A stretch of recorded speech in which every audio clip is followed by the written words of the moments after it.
Hello friends. Multiple sclerosis दोस्तों एक central nervous system की बीमारी है। सेंट्रल नर्वस सिस्टम का मतलब हो गया हमारा ब्रेन और हमारी स्पाइनल कॉर्ड। स्पाइनल कॉर्ड जो है वो हमारी रीढ़ की हड्डी के अंदर जो नसें होती हैं उन्हें कहते हैं। तो मल्टीपल स्क्लेरोसिस क्यों हो जाता है, मतलब कि मल्टीपल स्क्लेरोसिस होने के लिए कौन कौन से जो फैक्टर्स हैं वो ज़्यादा रोल अदा करते हैं, मैं उसके बारे में आपसे इस वीडियो में बात करूँगा। मैं समझता हूँ कि आपको थोड़ा-थोड़ा आइडिया होगा कि मल्टीपल स्क्लेरोसिस बीमारी क्या होती है, शायद तभी आप इस वीडियो तक आए हैं मेरे।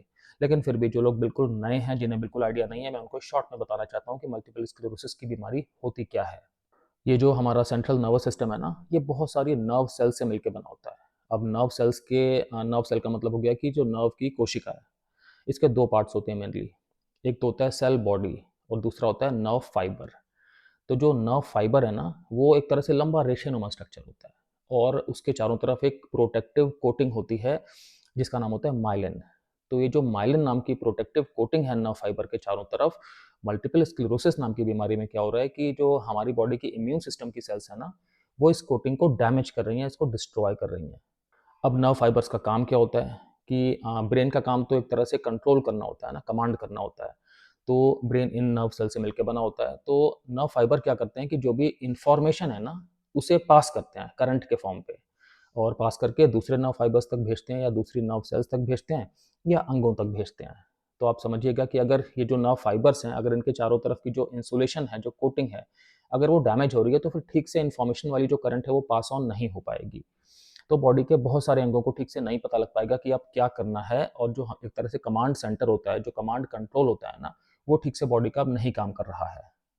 इसकी वजह से क्या होगा कि अब अलग-अलग तरह के जो हैं वो लक्षण पैदा होना स्टार्ट हो जाएँगे। तो मैं बताना चाहता हूँ मल्टीपल स्क्लेरोसिस एक बहुत ज़्यादा अनप्रेडिक्टेबल डिसीज़ है, क्योंकि इसमें ऐसा कुछ भी नहीं है कि हर एक व्यक्ति को बिल्कुल एक जैसे सिम्पटम्स आएँगे, एक जैसी सिवियरिटी के लक्षण आएँगे, ऐसा नहीं है। किसी-किसी को बहुत माइल्ड सिम्पटम्स आते हैं, लेकिन किसी-किसी व्यक्ति के साथ ऐसा भी होता है कि स्टार्टिंग में ही डैमेज ज़्यादा होने की वजह से सिम्पटम्स भी ज़्यादा गंभीर नज़र आते हैं। जैसे कि लिखने-विखने में प्रॉब्लम हो गई, देखने में प्रॉब्लम हो गई, चलने-फिरने में प्रॉब्लम है, थॉट प्रोसेस में है। इस तरह से बहुत सारे बॉडी के सिस्टम जो हैं वो प्रभावित हो सकते हैं। मांसपेशियाँ वगैरह बिल्कुल कमज़ोर हो गई, इस तरह की चीज़ें हो सकती हैं। अगर मैं एक तरह से इन जनरल मल्टीपल स्क्लेरोसिस के अर्ली सिम्पटम्स की बात करूँ, कोई ऐसा रिटन रूल नहीं है, बट जनरली जो एक अर्ली सिम्पटम्स होते हैं, मतलब कि वो लक्षण जो बीमारी में थोड़ा-सा पहले दिखाई पड़ते हैं, वो क्या-क्या हो सकते हैं? बिल्कुल शॉर्ट में बता रहा हूँ। एक तो विज़न में प्रॉब्लम हो सकती है कि धुंधला दिखाई देना स्टार्ट हो जाए या 2 दिखाई देना स्टार्ट हो जाए, इस तरह की चीज़ें हो सकती है। मांसपेशियों में क्या होता है कि बहुत ज़्यादा वीकनेस हो सकती है और स्टिफनेस आ सकती है, मतलब कि एक कसाव-सा, एक अकड़न-सी आ सकती है और स्पैज़म वगैरह हो सकते हैं, मतलब कि मांसपेशी में अचानक से दर्द भी उठ सकता है। बहुत ज़्यादा थकान हो सकती है, ये वाली चीज़ देखी जाती है कि मरीज़ ने कुछ भी काम नहीं किया इस तरह से शारीरिक रूप से, लेकिन थकान बहुत ज़्यादा है। शरीर में अलग-अलग जगहों पे ऐसा लग सकता है कि सुइयाँ चुभ रही हैं, ऐसा लग सकता है किसी-किसी जगह पे कि सेंसेशन का अभाव हो रहा है। साथ-साथ में वीकनेस बहुत ज़्यादा देखी जा सकती है हाथों में, पैरों में, कि जो मांसपेशियाँ हैं उनमें बहुत ज़्यादा कमज़ोरी है। तो बहुत ज़्यादा कमज़ोरी होने की वजह से क्या होगा कि मरीज़ ठीक से चल फिर नहीं पाएँगे, ठीक से उनके अंदर एक तरह से कोऑर्डिनेशन नहीं बना पाएँगे, उनका जो बैलेंस है वो ख़राब होना स्टार्ट हो जाएगा। तो ये जनरली जो है वो अर्ली सिम्पटम्स देखे जाते हैं मल्टीपल स्क्लेरोसिस के। अब मैं आपके साथ बात करूँगा कि मल्टीपल स्क्लेरोसिस के क्या-क्या कारण हो सकते हैं।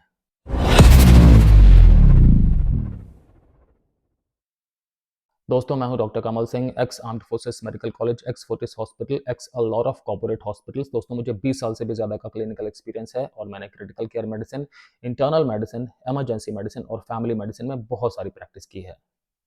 तो अगर शॉर्ट में बताऊँ आपसे, अगर एक लाइन में बताऊँ कि मल्टीपल स्क्लेरोसिस क्यों होता है, तो इसके होने के पीछे जो हमारे जीन्स हैं, वो इम्पोर्टेंट हैं, जो हमारे आस-पास एनवायरमेंटल फैक्टर्स हैं, जो हमारे माहौल में कई सारी चीज़ें होती हैं, वो एक इम्पोर्टेंट रोल अदा करती हैं। साथ-साथ में हमारी जो लाइफ़स्टाइल है, उसमें बहुत सारी चीज़ें ऐसी होती हैं कि जिनके होने की वजह से मल्टीपल स्क्लेरोसिस होने की संभावना बढ़ जाती है।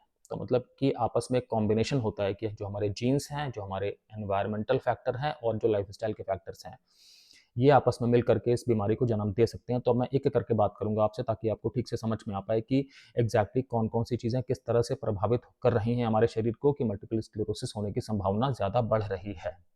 तो मैं पहले बताता हूँ कि जीन्स क्या होते हैं। जीन्स एक तरह से कोड होते हैं जो कि हमें हमारे माता-पिता से मिलते हैं। एक तरह से इन कोड के अंदर इंस्ट्रक्शन होता है कि हमारे अंदर किस-किस तरह के फीचर्स होंगे, किस-किस तरह के हमारे अंदर एट्रिब्यूट होंगे। ठीक है? हमारे अंदर लगभग 20,000 जीन होते हैं और हर एक जीन की 2 कॉपी होती है, एक कॉपी हमारे माता से आती है, एक कॉपी हमारे पिता से आती है।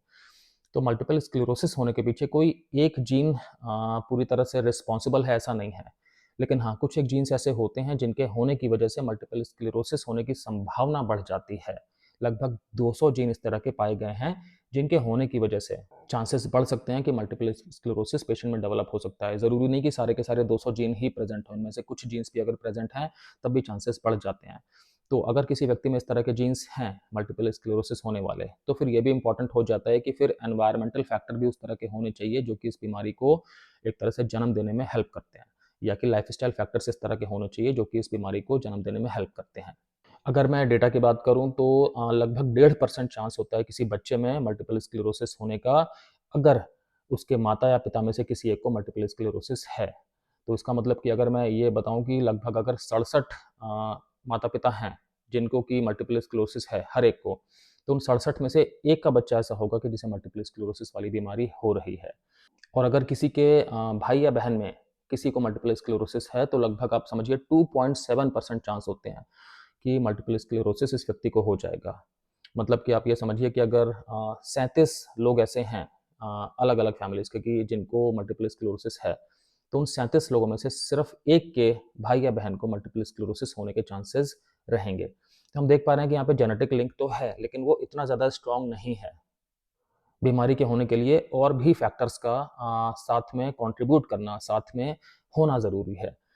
अच्छा, ये भी चीज़ है, बहुत लोगों को मन में प्रश्न आता है, क्या मल्टीपल स्क्लेरोसिस जो है वो जन्मजात होता है? तो नहीं, ऐसा नहीं है। ये वाली बीमारी नॉर्मली 30-40 की एज के आसपास डेवलप होना स्टार्ट करती है। बहुत बार पहले भी हो सकती है या आगे भी हो सकती है। एनवायरमेंटल फैक्टर की बात करूँ तो मल्टीपल स्क्लेरोसिस वहाँ पर होने के चांसेस कम होते हैं जहाँ पे कि सनलाइट बहुत ज़्यादा आती है। तो अगर हम अपनी पृथ्वी को लें, अर्थ को लें, तो एक तरह से जो इक्वेटर हो गया, मतलब जो बिल्कुल बीचों-बीच का लाइन हो गई, बीचों-बीच का जो एरिया हो गया जहाँ पर कि सनलाइट ज़्यादा आती है, जो ट्रॉपिकल कंट्रीज़ कहलाती हैं इंग्लिश में, वहाँ पर मल्टीपल स्क्लेरोसिस होने की चांसेस कम होती हैं। और जैसे-जैसे हम पृथ्वी में ऊपर या नीचे की तरफ जाते हैं, जहाँ पे सनलाइट कम होती है, जो ठंडे एरियाज़ ज़्यादा होते हैं, वहाँ पर चांसेस ज़्यादा होते हैं मल्टीपल स्क्लेरोसिस होने के। तो एक तरह से सनलाइट का डायरेक्ट फ़र्क यहाँ पे प्रभाव देखा जा रहा है मल्टीपल स्क्लेरोसिस होने की संभावना को लेकर के। अगली चीज़ है कि कुछ एक इन्फेक्शंस ऐसे होते हैं कि जिनके होने की वजह से व्यक्ति की संभावना बढ़ जाती है मल्टीपल स्क्लेरोसिस होने की।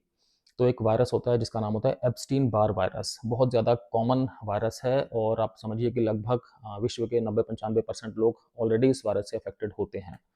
इन्फेक्शियस मोनोन्यूक्लियोसिस नाम की बीमारी ये जो है पैदा करता है। तो मतलब ज़िंदगी में कभी न कभी हम सब इस वायरस से अफ़ेक्ट हो चुके होते हैं। हम सब का मतलब कि 100% नहीं, लगभग 90-95% लोग।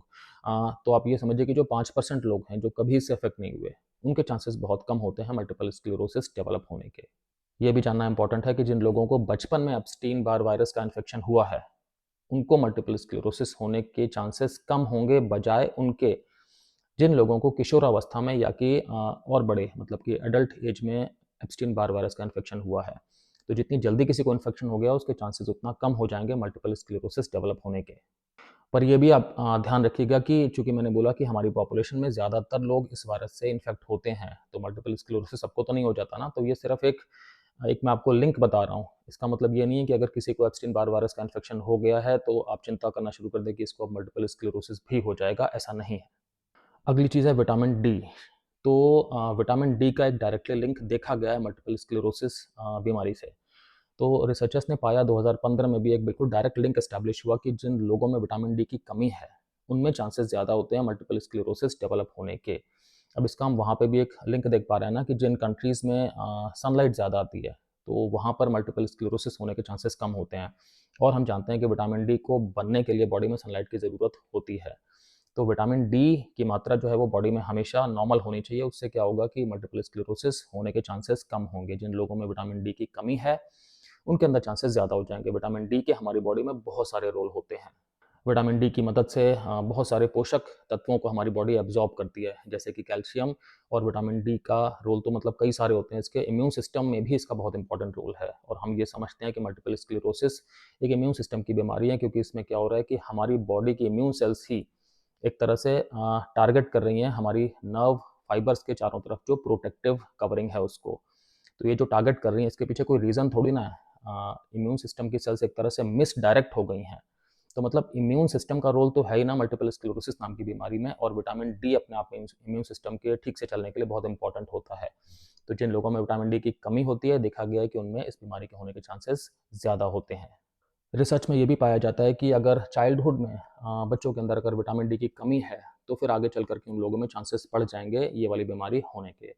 साथ साथ में अगर ऐसा हो कि बिल्कुल छोटे में ही किसी बच्चे को किसी और कंट्री में बच्चा जो है वो शिफ्ट हो गया, तो फिर जिस नई कंट्री में बच्चा गया है उस कंट्री के हिसाब से बच्चे को जो है वो चांसेस बढ़ेंगे या नॉर्मल रहेंगे या घटेंगे मल्टीपल स्क्लेरोसिस होने के। मतलब अगर बच्चा किसी ऐसी कंट्री गया है जहाँ पे कि सनलाइट कम आती है, तो बच्चे के चांसेस बढ़ जाएंगे। अगर किसी ऐसी जगह पे गया है जहाँ सनलाइट ठीक ठाक आती है, इक्वेटर के आसपास कहीं पे, तो चांसेस उसके कम हो जाएंगे। लेकिन देखा जाता है कि अगर लोग किसी और कंट्री माइग्रेट करते हैं थोड़ा बड़े होने के बाद, मतलब कि किशोर अवस्था के या एडल्टहुड में आने के बाद अगर किसी और कंट्री जाते हैं, तो फिर वो जिस कंट्री में बॉर्न हुए थे, मतलब जिस कंट्री में उनका बचपन वगैरह बीता था, उस कंट्री का जो रिस्क प्रोफाइल है मल्टीपल स्क्लेरोसिस डेवलप होने के लिए, वही उनके साथ कंटिन्यू करता है। इससे हमें एक चीज़ तो बहुत क्लियर समझ में आ रही है कि मल्टीपल स्क्लेरोसिस होने के पीछे जो सनलाइट है, जो विटामिन डी का लेवल है, जो हमारे बचपन में इन चीज़ों का लेवल है, वो बहुत ज़्यादा इंपॉर्टेंट रोल अदा कर रहा है हमारी आगे आने वाली पूरी लाइफ में। अगला रिस्क फैक्टर है स्मोकिंग। तो देखा जाता है जो लोग स्मोक करते हैं, धूम्रपान करते हैं, उनके अंदर चांसेस ज़्यादा बढ़ जाते हैं मल्टीपल स्क्लेरोसिस होने के। साइंटिफिक फैक्ट है। तो ये चीज़ अब हमें समझने की बहुत ज़्यादा आवश्यकता है। साथ साथ में एक चीज़ और भी है कि जो लोग स्मोकिंग करते हैं, उनमें अगर मल्टीपल स्क्लेरोसिस हो जाता है, तो फिर ये देखा जाता है कि जो बीमारी है वो बहुत ज़्यादा एग्रेसिव कोर्स लेती है। मतलब कि जो उसमें ब्रेन के अंदर जो डैमेजेस होते हैं, वो थोड़ा-सा ज़्यादा स्पीड से भी होते हैं और ज़्यादा भी होते हैं अपने आप में। तो मतलब बीमारी थोड़ा-सा ज़्यादा सीरियस होती है उन लोगों में, देखा जाता है जनरली जो लोग स्मोकर्स होते हैं। तो अगर किसी को रिलैप्सिंग मल्टीपल स्क्लेरोसिस है और वो लोग स्मोक करते हैं और स्मोकिंग करना अगर वो बंद कर दें, तो फिर जो उनकी बीमारी है वो कितनी स्पीड से आगे सेकेंडरी प्रोग्रेसिव मल्टीपल स्क्लेरोसिस में कन्वर्ट होगी, वो स्पीड कम होने की संभावना हो जाती है स्मोकिंग बंद करने से। इन शॉर्ट आप बस ये समझ लीजिए कि स्मोकिंग करना अपने आप में बहुत ज़्यादा इंजूरियस है और मल्टीपल स्क्लेरोसिस होने के चांसेस बढ़ जाते हैं अगर कोई भी व्यक्ति स्मोक करता है तो। अगली चीज़ है ओबेसिटी। तो जिन लोगों का वज़न ज़रूरत से बहुत ज़्यादा है, उनके अंदर भी चांसेस ज़्यादा हो जाते हैं मल्टीपल स्क्लेरोसिस डेवलप होने के, स्पेशली अगर वो चाइल्डहुड में ओबेसिटी का शिकार हैं या अगर वो एडोलेसेंस में, मतलब किशोर अवस्था में ओबेसिटी का शिकार हैं। तो बीएमआई करके होता है जिससे पता लगता है कि आप ओबेसिटी की कैटेगरी में आते हैं कि नहीं आते हैं, बॉडी मास इंडेक्स। तो अगर किसी को बहुत सीवियर ओबेसिटी है, तो फिर चांसेस बढ़ जाएंगे मल्टीपल स्क्लेरोसिस होने के, क्योंकि ओबेसिटी में हो क्या रहा है, ओबेसिटी की वजह से एक तो विटामिन डी की भी कमी देखी जाती है पेशेंट के अंदर, प्लस क्या होता है कि जो हमारी बॉडी है उसके अंदर जो भी कोशिकाएं हैं, उनके अंदर एक इन्फ्लेमेशन की कंडीशन रहती है। मतलब कि एक सूजन रहती है कोशिकाओं के अंदर। वो सूजन नॉर्मली कोशिकाओं के क्षतिग्रस्त होने की वजह से होती है। अब इससे क्या होता है कि जो इम्यून सिस्टम है हमारा, वो भी बहुत ज़्यादा एक्टिव होके, ओवर एक्टिव होके काम करता है। और अगर इम्यून सिस्टम ओवर एक्टिव होके काम करेगा, तो आप समझते हैं कि मल्टीपल स्क्लेरोसिस होने के चांसेस बढ़ जाएंगे, क्योंकि मल्टीपल स्क्लेरोसिस में क्या हो रहा है कि इम्यून सिस्टम एक तरह से ओवर एक्टिव होके, मिस गाइड होके, मिस टारगेट कर रहा है, और हमारे अपने शरीर की नर्व फाइबर्स के चारों तरफ की जो कोटिंग है, उसे जो है ख़त्म कर रहा है, डैमेज कर रहा है, जिससे कि हमारे ब्रेन का, हमारी सारी नसों का फंक्शन प्रभावित हो रहा है। तो वज़न ज़्यादा होना, ये भी अपने आप में एक रिस्क फैक्टर है। आप समझ सकते हैं कि अगर किसी की बॉडी में वज़न ज़्यादा है, अगर कोई सीवियर ओबेसिटी का शिकार है, और अगर उसके अंदर कुछ एक जीन्स भी इस तरह के हैं जो मल्टीपल स्क्लेरोसिस के होने में कंट्रीब्यूट करते हैं, तो फिर चांसेस बहुत ज़्यादा बढ़ जाएँगे कि उस व्यक्ति को मल्टीपल स्क्लेरोसिस हो जाएगा। तो मैंने आपके साथ बात करी है इस वीडियो में बहुत सारे ऐसे फैक्टर्स की, बहुत सारे ऐसे कारणों की जो मल्टीपल स्क्लेरोसिस के होने में अपना योगदान निभाते हैं। मैंने आपसे लगभग सारी चीज़ों की बात करी है।